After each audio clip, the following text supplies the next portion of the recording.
பெரியசாமி சபை கூட்டத்துக்கு வந்து பாத்தீங்க அப்படின்னா ஒரு அம்மா குழந்தையோட வந்திருக்காங்க.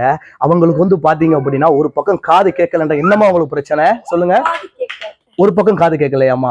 இப்ப நான் வந்து ஜெபம் பண்ண போறோம். இப்பவே அவங்களுடைய பிரச்சனைய ஆசீர்வாதத்து மூலியமா குணப்படுத்த போறோம். என்ன பாட்டில நீங்க வாங்கிக்கலாம். இதோட ரேட்டு ஜஸ்ட் 10,000 ரூபாய் தான். உங்களுக்கு கடவுளோட கிருபையில கிடைச்ச ஒரு இது. அதை வச்சுதான் உங்களுக்கு சரி பண்ண போறோம். இவங்களை ஜெபம் பண்ணுவோம். ஐயா, இந்த குழந்தைக்கு ஒரு காது கேட்கல. அது மட்டும் இல்லாம இந்த குழந்தைய பெரியசாமி ஐயா உங்க கரங்களை நாங்க ஒப்பு கொடுக்குறோம் ஐயா. அது மட்டும் இல்லாம இந்த குழந்தைக்கு உங்க அபிஷேக ரீதியா நீ எல்லாமே செய்யும் ஐயா. காது ஒரு பக்கம் மட்டும் தான் ஐயா கேட்கல, 2வது பக்கம் கேட்காம போறதுக்கு முன்னாடி அந்த பக்கம் நீ சரி பண்ணும் ஐயா.